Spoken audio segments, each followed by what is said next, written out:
So delighted to be here. I can barely stand it.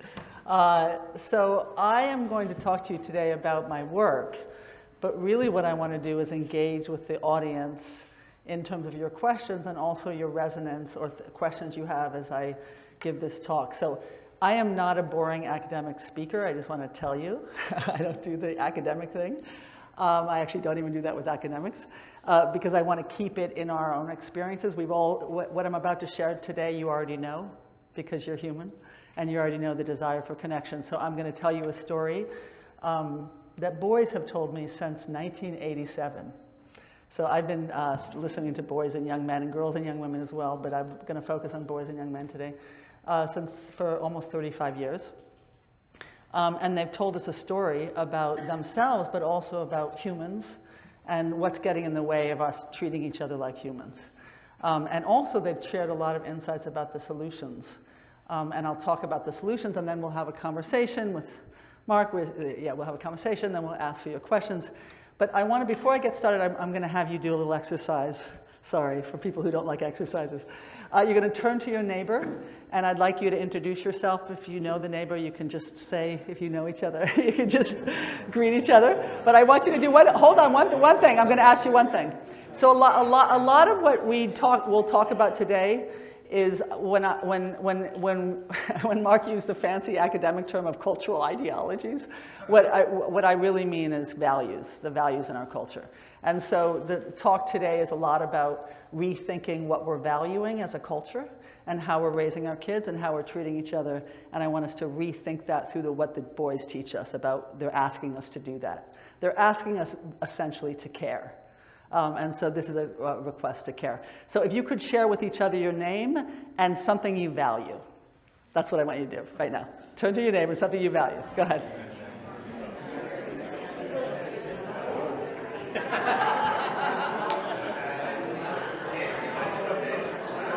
You got something? Did you say something you value? Okay, good. I forgot I was on the microphone.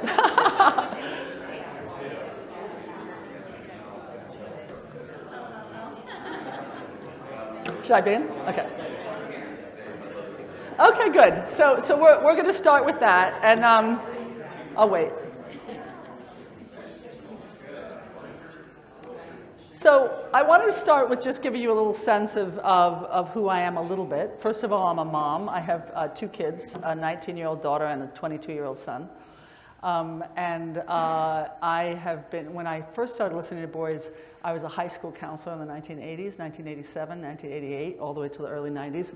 And the findings that I'm going to present today are really coming from hearing boys in particular tell a story about friendships that I had never heard before and that I wasn't being taught in my adolescent development class at graduate school. So they started to tell me a story about friendships in the late 80s. And I became fascinated by why we weren't telling this story about boys' desires for friendships. So then I started investigating it with hundreds and hundreds of boys, and I've now done the work around the world and all sorts of places. So what I'm presenting today is a story of American boys, but it really has relevance to all humans around the world. So let's get started. We'll talk about all these topics. I'm drawing mainly, for those of you who are interested, we're selling the book up here. I'm drawing mainly from this book. This book came out about 10 years ago, and that's the movie that he was referring to was influenced by this book. And so a lot of what I read today or I quote from the boys is coming from that book. Okay, and it's Boys, Friendships, and the Crisis of Connection. Okay, next slide. And then this is an edited book, a little academic-y, but I think folks would also still enjoy it. It's about the crisis of connection we have in our culture. And the beautiful thing about this book actually is that it has a lot of practitioners in it talking about how in their own work they're addressing the crisis of connection. So it's interesting for those of you who are practitioners or teachers, and I think parents would find it also interesting, or grandparents would find it interesting. But I'm also drawing from this book as well. Okay, so how I'm going to tell the story that boys have taught me over almost 35 years, I'm going to tell you a story. I'm going to tell you a story, and I'm going to base it in what their narratives are, their quotes are, because there's no way I can tell you the story without telling it from their words.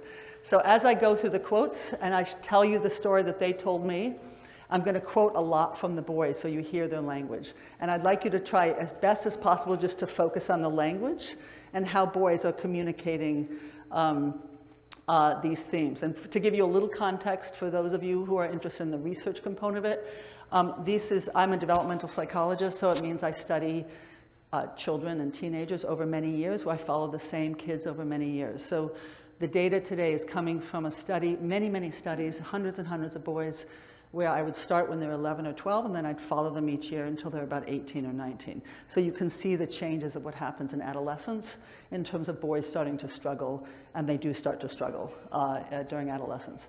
So I'm telling a longitudinal, it's a longitudinal data set, and these are the three central themes over many decades and many hundreds and hundreds of interviews. I can sort of synthesize it to three themes, and I'll talk about each theme. Boys talk, particularly at 12, 13, 14, about the desire to have friendships in which they can share deep secrets and they can not be laughed at when they're feeling vulnerable, and all those kinds of friendships that involve deep secrets is why the book is called that, and you'll hear it in a second. Needing friendships for mental health. Boys are very, very explicit about that, especially 12, 13, 14, 15. They're they make the direct link to mental health, the necessity for friendships and deep secret friendships for their own well-being. And remember, this is starting from, I've been collecting data since '88, so it's over many, many decades. And then the final thing that we'll talk about is the ways in which boys struggle to hold on to their friendships as they get older, and the pressures, and this is what I'm going to add, which you probably didn't know, not only the pressures to man up intensify so that friendships become seen as not as necessary in terms of being a man, but also our notions of maturity, which I'll talk about, that also disconnect for boys from their feelings. So let's get started. So this is, I'm going to read quotes from boys, and the questions we were asking in our studies, we would be asking very simple questions like, tell me about your friendships. That's all we would ask. And then boys would say things like this. This is a 14-year-old boy. My best friend and I love each other. That's it. You have this thing that is deep. So deep, it's within you. You can't explain it. It's just a thing that you know that that person is that person. And that is all that should be important in our friendship. I guess in life, sometimes two people can really, really understand each other and really have a trust, respect, and love for each other. It just happens. It's human nature. So what's beautiful about this is not only the expressiveness of it, that's true for 80% of the boys in my studies sound like this at some point in their teenagehood. This is the way they talk about when you get them one-on-one and there's a safe space for them to talk about what they want or what they have. Sometimes boys don't have those friendships, but they want them. And so that idea of deep intimacy. And what's interesting about Justin's one, that's not his real name, but he calls it, it's human nature. So he's making what his own desire is a matter of human nature. Okay, next quote, same theme. I've got two best friends, Willie and Brian. Like sometimes when me and Willie argue, me and Brian are real close. Then when me and Brian are not doing so good, me and Willie are real close. It's like circles of love. Sometimes we're all close. And again, this is 13, 14-year-old boys. And I want to tell you, because I still work with boys around the world, actually, but definitely in New York City, boys still sound like this. So this is not a dated finding, by the way, just if you're wondering. Okay, next one. My ideal best friend is a close, close friend who I could say anything to, because sometimes you need to spill your heart out to somebody, and if there's nobody there, then you're going to keep it inside. Then you'll have anger. So you need somebody to talk to always. And these are just, you have to imagine, these hundreds and hundreds of boys talking like this. Okay, next one. Okay, my best friend could just tell me anything and I could tell him anything. Like I always know everything about him, we always chill. Like we don't hide secrets from each other, we tell each other our problems. And what's interesting to me about these quotes, especially against the stereotypes of boys, is that a lot of it was about talking. So one of our classic stereotypes is we think boys like to do things together and girls like to talk. And the boys overwhelmingly, when asked about what they want in their close friendships or what they have, was literally about talking and being able to share things that are too either shameful or vulnerable to share with other people. Okay, so the idea of talking was something that 13 and 14 and 15-year-old boys definitely underscored. Okay, next one. If I'm having problems at home, they'll out-counsel me. I just trust them with everything, like deep secrets, anything. Okay, next one. And I'm showing you a lot of quotes about this theme. I won't do it for all themes, because this is the one that nobody believes. Right? This is the stereotype that nobody believes. Okay, the anti-stereotype. It's like a bond, we keep secrets, like if there's something that's important to me, like I could tell him and he won't go and make fun of it, like if my family is having problems or something. And this is an interesting thing which we can talk about later, the whole notion that the sort of the way of being, you know, a sort of stereotypic boy and masculinity is about making a joke about everything. So if you can't take a joke, then you're not being a man. And so the idea is that boys explicitly talk about actually being able to share things where they're not made fun of. So that whole sense of that joking that my son insistently tells me doesn't hurt his feelings, it actually, boys in the safety of their own space, they actually reveal that it does hurt their feelings. And my son has told me for many years it doesn't hurt his feelings. Okay, so then finally, I think this is the last quote I have for this theme. You know, on that, this is asking about a question, and this is about a little dated, a little 10 years ago, I think. You know, on that Christmas day, my friends and I all slept in this little bed. It was little, we were like squeezing, and then we were listening to this cheap radio. My friend got a cheap radio. We were turning it like a low volume and listening to songs at like 12:30 at night till 3 in the morning. We were not all listening. We were talking about secrets, and then that's how I know my best friends, right? So that whole, again, that's talking is critical to knowing their best friends. Okay. I think I saved the last one for this is a gets me every single time I read it. Yeah, because my best friend is like a second person you could speak to. It's like how the kids carry a little teddy bear or whatever, and when they cry, they hold it and stuff. So when like you get upset or something, you just walk over to your closest friends, and they'll loosen you up, whatever. They'll be like, yeah, it's all right, even though it's not. And what's beautiful about that quote is the recognition that they cover over, right? So they'll make you feel like it's okay, even though it's not. So what I want to point out here is not only the emotional intimacy, but the extraordinary emotional intelligence of boys. They know exactly what's going on, even if they don't fess it up to you. They know they're very, very astute, and they make very, very astute observations about the human world. And that's one of them, right? That basically boys fake it's okay even when it's not. The second theme is the mental health, and this I'll just give you a few quotes. You need, when asked about the friendships and the importance of why friendships are important, you need friends to talk to sometimes, you know, like you have nobody to talk to, you don't have a friend, it's hard. You got to keep things bottled up inside, you might just start crying or whatever. Like if a family member is beating on you or something and you can't tell a friend, you might just go out, just, you know, do drugs, sell drugs, whatever. Next one. When asked about the importance of friendships, one of the young men, and this is about 14, 15, this is a theme about the middle of adolescence. Someone to talk to, like you have problems with something, you go talk to him, by the way. You know, if you keep it all to yourself, you go crazy, try to take it out on somebody else. Next one. Without friends, you'd go crazy or mad. You'd be lonely all the time, be depressed. You'd go wacko. My friendships are important because you need a friend, or else you'd be depressed, you won't be happy, you'd try to kill yourself, because then you'd be all alone and no one to talk to. And finally, Lee says, this is one of the boys in our studies, if you don't have friends, no, you got no one to talk secrets to. The interviewer says, so then what happens? Then it's like you need to keep all the secrets to yourself. The interviewer says, what do you think it'd be like if you didn't have someone? Lee says, then it's like I always think like bad stuff in my brain because like no one's helping me and I just need to keep all the secrets to myself.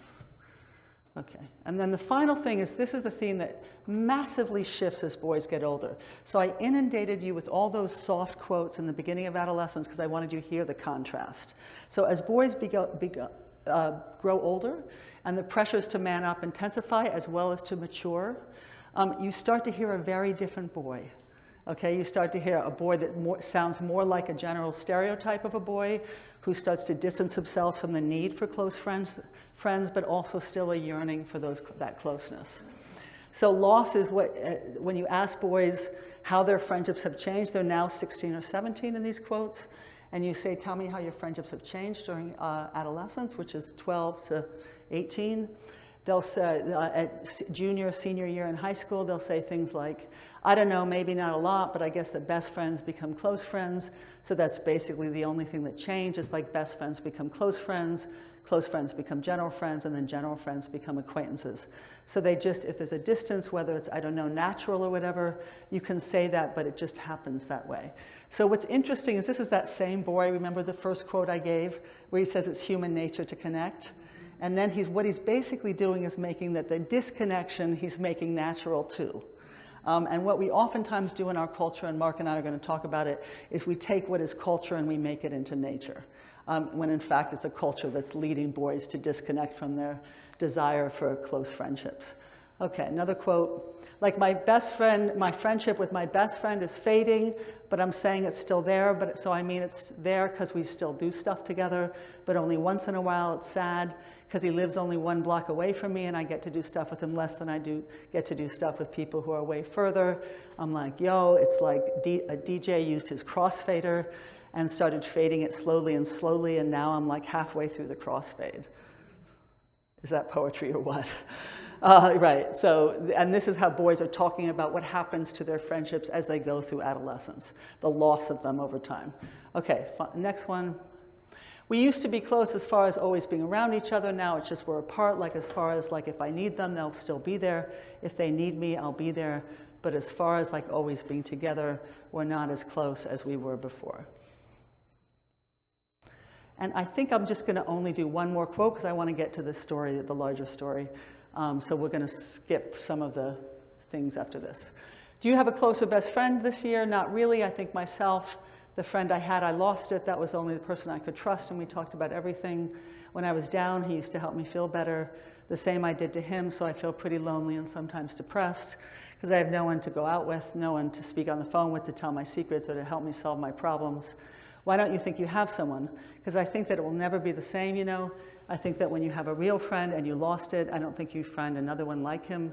That's the point of view I have. I tried to look for a person, you know, but it's not that easy. So what you hear is, and you can skip this one, we'll go.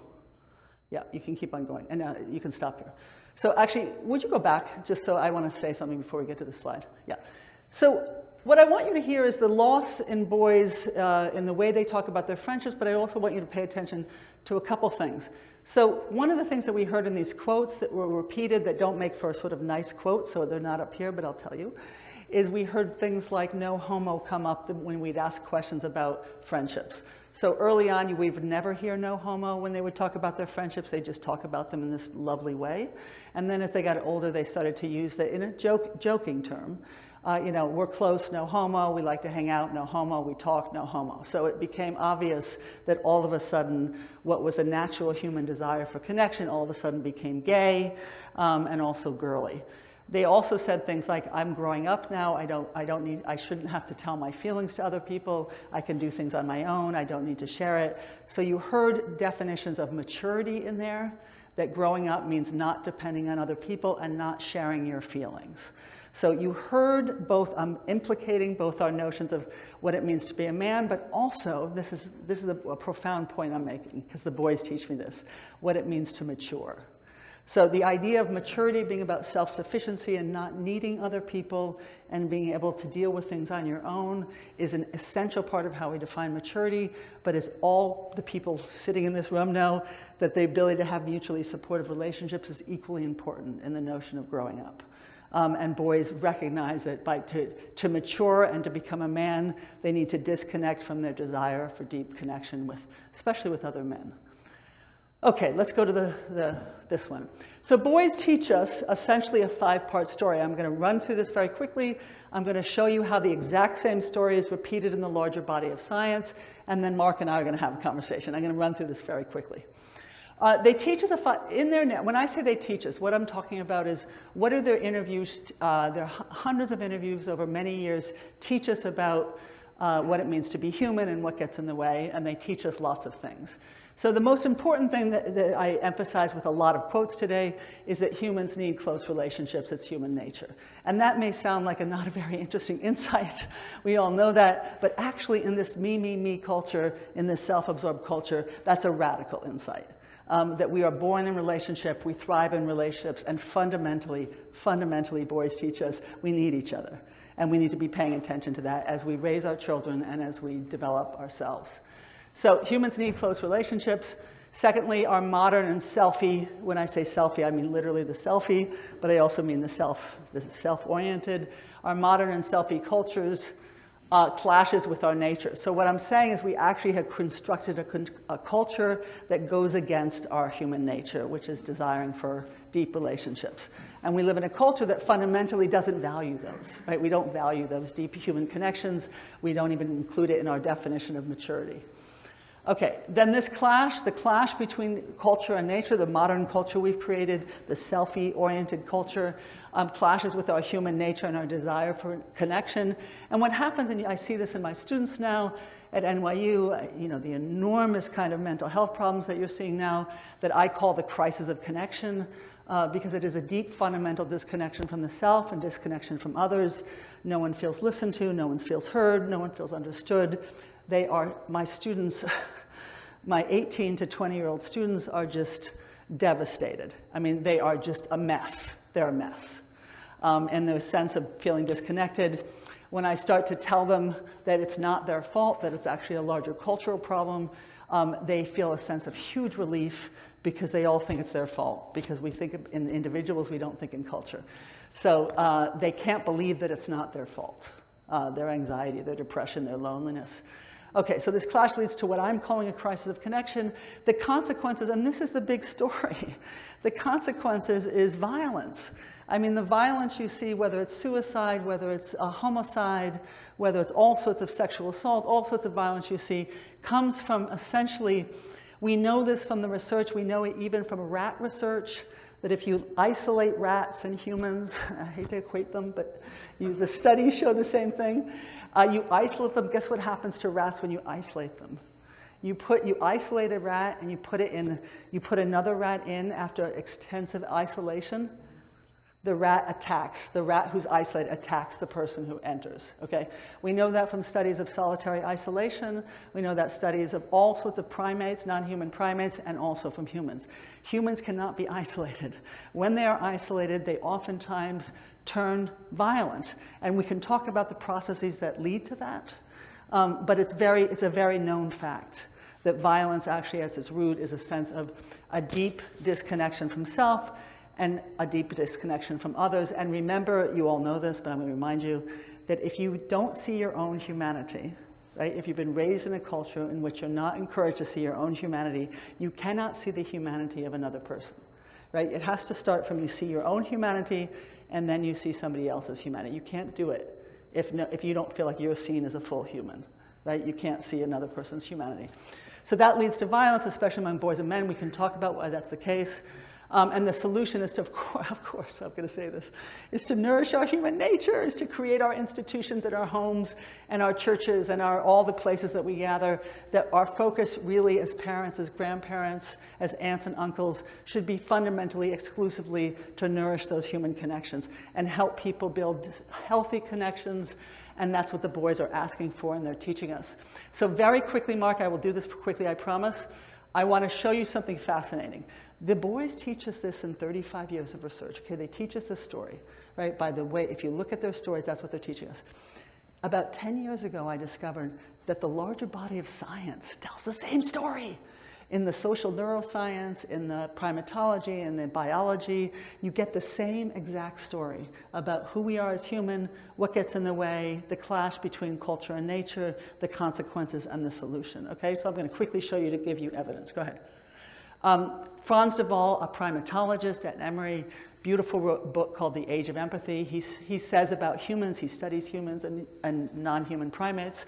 He said, we voluntarily enter the bodies of those around us so that their movements and emotions echo within us as if they are our own from the very beginning of life, right? I mean, that beautiful sense that we are so deeply relationally connected.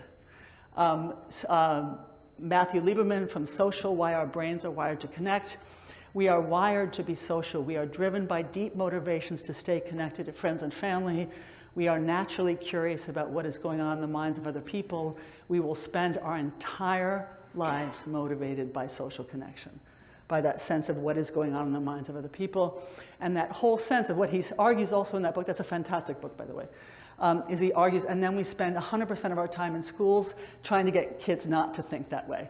And he said it's like telling someone who's starving not to eat, right? Because that's what they want to do naturally, and we're telling them to basically, as I did as a mom for 4 years in my kids' high school, go do your homework, okay? So that's the first part. The second part of the story, which is exactly the set what the boys teach us, is that our culture gets in the way of our nature. Infant brain, this is a neuroscientist. Infant brains are so malleable that what begin as small differences at birth become amplified over time as parents and teachers in the culture at large unwittingly reinforce gender stereotypes. So we're reinforcing it, and then guess what happens? By the time we're grown up, we are fully aligned, for many of us, with gender stereotypes because we've been trained to believe that it's biological rather than cultural. Okay. The third part of the story is one we already know. We've seen it in the newspaper every day. The crisis of connection, it's everywhere. The growing levels of distrust. I can send this slide to people. I have lots of data on this.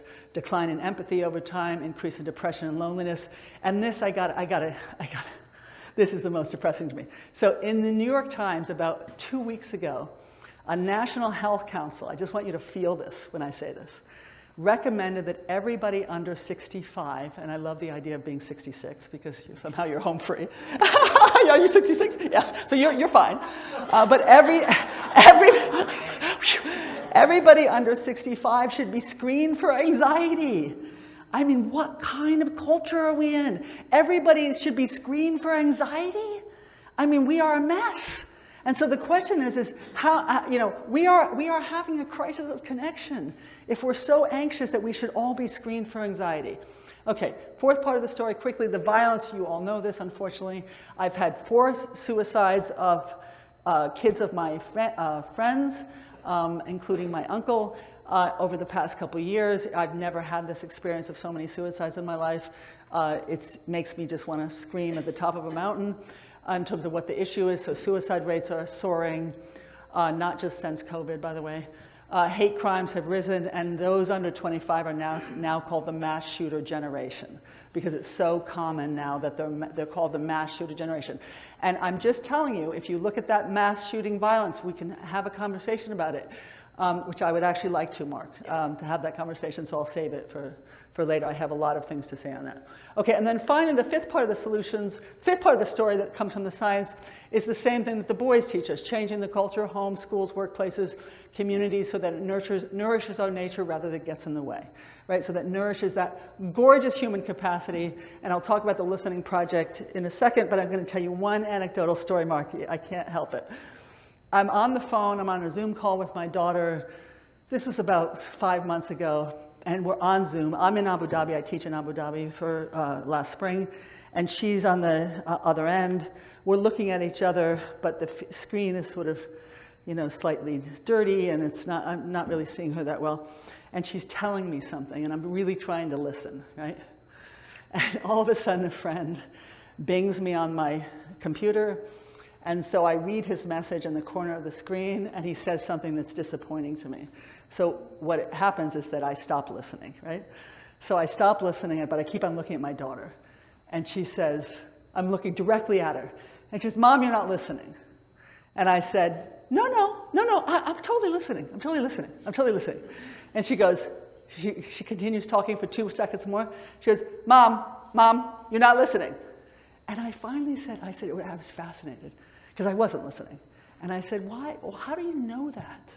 I mean, we're on Zoom. Like, she can barely even see my face.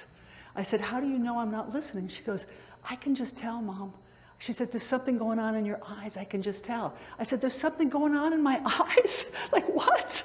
But what it reminded me is how brilliant we are as animals, as social animals, to actually read each other. We can tell through a Zoom thing whether someone's actually listening, right? When we're talking, it's not just a matter of looking at you and I'm listening. You get a sensation.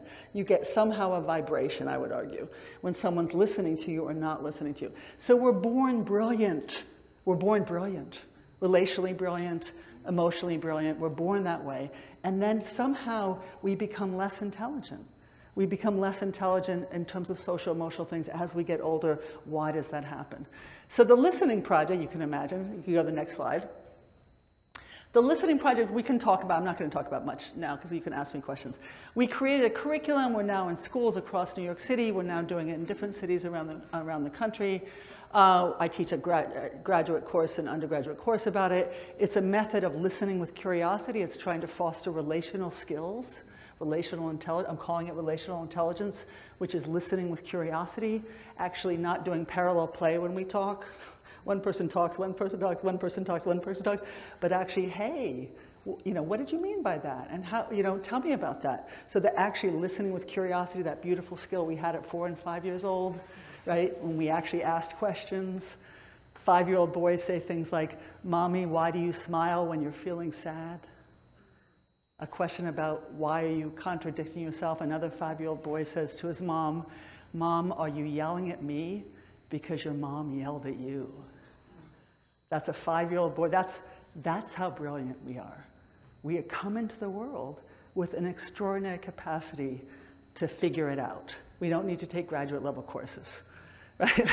We can know about intergenerational, right, violence, et cetera, right when we come into the world. And then we lose that capacity. So the listening project is trying to get us back into relearning those lovely skills we have to read each other, to listen with curiosity, to actually care what the other person says, to want to know their story, not just tell our story. We're obsessed with telling our own story, but we're not really interested in learning from another person's story about ourselves. So the listening project nourishes that. Okay, I'm sure I went over, Mark, but that was what I want to share with today.